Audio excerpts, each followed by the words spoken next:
What's up, Sooner Nation? Welcome back to the Sooner Surge. First thing, thanks for being subscribed to our channel, the Sooner Surge YouTube channel. If you're not subscribed, make sure you do that. Click the subscribe button, turn on your notifications, like and comment. Secondly, check out the FanStop, fanstop.com. You can use code SURGE and become a member of the Shirt of the Month Club and get 10% off if you use code SURGE. Alynah Torres, guys, has been on a tear recently, and it's nothing to be exaggerated. She has been on fire the last 10 games. You can see it there on the screen, her batting average and her total bases and things like that. But she's been an integral part of the reason that the team has been much better at scoring runs lately. It went from Cindy Sanders, and Alynah Torres says, just a second, let me carry on that torch. And she's been unbelievable lately with her power. Not just that, she's also been really good in the field, played a great second base the other day against Baylor. So Alynah Torres is really starting to shine and come into her own here at the University of Oklahoma, something we all expected, and now it's here. Yeah, Torres, with many stars on this team, her and Sydney Sanders have really stood out, even though you have the other seniors in Torres' case, superstars, Tiare Jennings, Alyssa Brito, Jada Coleman. Torres has been playing arguably better than any of them the last few games. Pinch hit grand slam against Baylor, just 4 home runs in the last 10 games, taking off where Sydney Sanders left off. It's exciting for Oklahoma softball right now. Yeah, and Jeremy, you mentioned expectations. A lot of Sooners fans expecting that from Alynah Torres. And, we had the chance to sit down with Alynah Torres and interview her in the offseason. And one thing she really talked about when I asked her the question of what she really wants to prove on going into her last year at Oklahoma, it was the bats, and it was her at the plate. And so here's that clip for you guys. Yeah, hitting wise, I was there. I was consistent, but like my power, I wasn't as much as it was when I was at ASU. So hitting's a big one for me this year. But my fielding's always going to be like there, but my hittings is like what really like stamps my name into stuff. So for that's just me personally. But overall, the team just having a good time, making sure that people feel welcome just because we have a lot of newcomers. And I felt that way last year. There were so many, but like they made us feel welcome so fast. So stuff like that. And then just overall as a team aspect, just like it's our last year with a lot of these people, a lot of the big names, a lot of people are leaving. So we need to enjoy it, not just chase numbers and stuff like that, because it's going to come. So biggest thing I would say is just having fun with it, but like enjoying the process of the hard work in the fall and the things that are hard, because, it's a lot of our last years and we might not be in this type of structure again,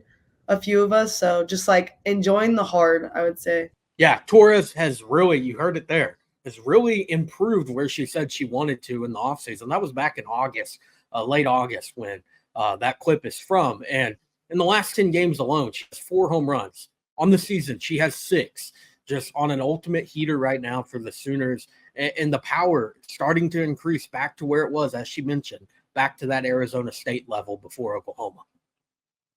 Yeah, and another thing is, look, I'm not downplaying the bat of Avery Hodge here, but Alynah Torres brings something that Avery Hodge simply does not in the power game. The ability to knock it out of the park anytime she steps up to the plate. But also, if she can continue, guys, to play a solid second base, she's also played right field, actually, in this series against Baylor. Bases loaded, no out.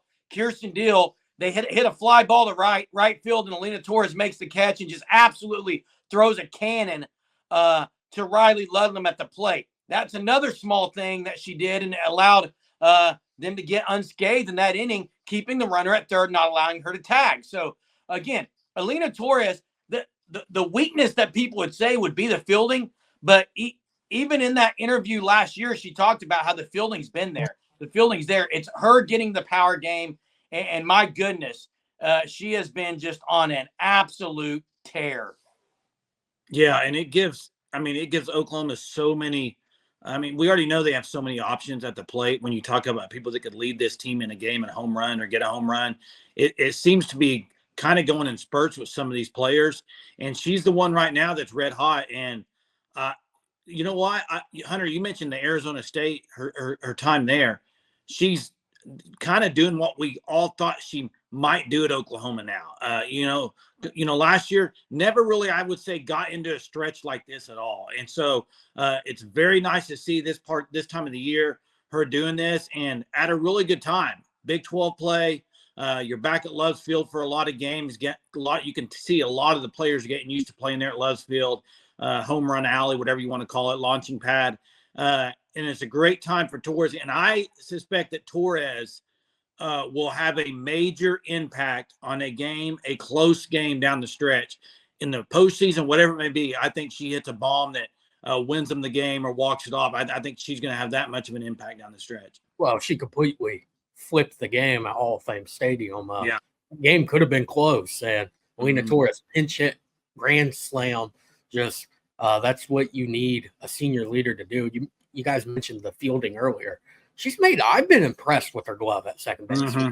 When second base has been the position of question as Tiara Jennings moved over to shortstop this year, who's going to fill in at second base for Tiara?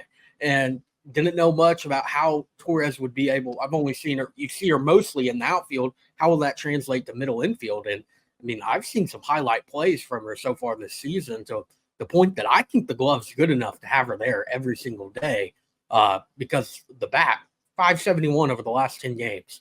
Last year, she only had 2 home runs. Right now, she's at 6, 4 of those in the last 10 games. So there's a very good chance Alynah Torres gets back to her 16 home run total she had her final season at Arizona State. Hunter, that's what I was going to ask. Next question is, what do you guys think ballpark over, under, number on home runs? I was going to say 15 is kind of where I was going to put it at. What are y'all thinking for the season? I could flip a coin either way because it's hard to gather it because you're looking at the last 10 games with how much pop she has had over that span. Is that going to continue or not? So I think she'll be really close to that total. And you're counting postseason games as well. She could very well get to that over and maybe even past 16. Yeah, I think that's the number.